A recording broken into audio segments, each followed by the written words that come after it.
إذنك. الأستاذ الكبير والفنان المتألق عزت العلالي، أهلا وسهلا بك، ضيف على كاميرا قناة الحرية الفضائية. وبالبداية يقول لك ألف مبروك على افتتاح الدورة الثالثة لمهرجان المسرح القومي المصري. أهلا وسهلا. حدثنا عن انطباعك حول هذا النوع من المهرجانات، خصوصا أنه في دورة هذا العام حضرتك لجنة التحكيمية.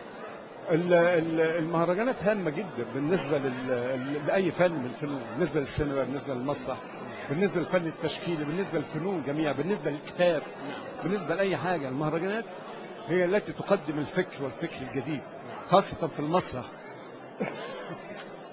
أستاذ عزت، ألا تلاحظ أنه في هذه الفترة بالذات نحن بحاجة إلى هذا النوع من المهرجانات في ظل الانحدار أو الانكسار الذي يمر به المسرح المصري أو العربي بشكل عام؟ فيش انكسار في المسرح العربي ولا المسرح المصري. نعم. في خطوات. نعم. في خطوات، احيانا تراجع وتقدم.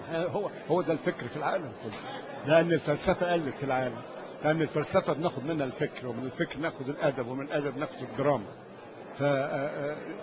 فالمشاكل اللي في العالم النهارده وطغيان الاخبار السياسيه والعسكريه اللي مبوظه الدنيا كلها يعني حصرت الفكر شويه والادب شويه، انما هيجي وقت كل ده يزدهر مره اخرى ان شاء الله. حدثنا عن الاعمال التي ستشارك في دوره هذا العام. مين انا؟ نعم. انا كنت مشارك في اهلا لبكوات.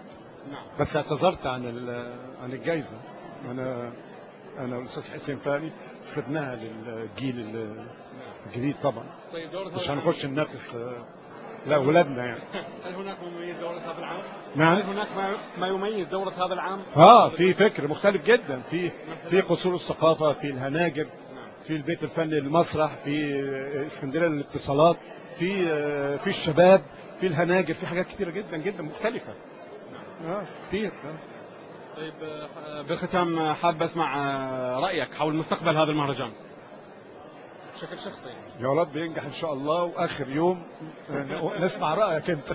اخر ما احب اسمع عنك كلمه للشعب العراقي بمناسبه قرب شهر رمضان المبارك. الشعب العراقي شعب شقيق وعزيز على قلبي جدا جدا، خصوصا انا كنت عندهم وكلت عيش وملح في بيوتهم، وربنا يا رب يجنبهم السلامه ان شاء الله ويجنبهم الشرور وتزدهر العراق ان شاء الله.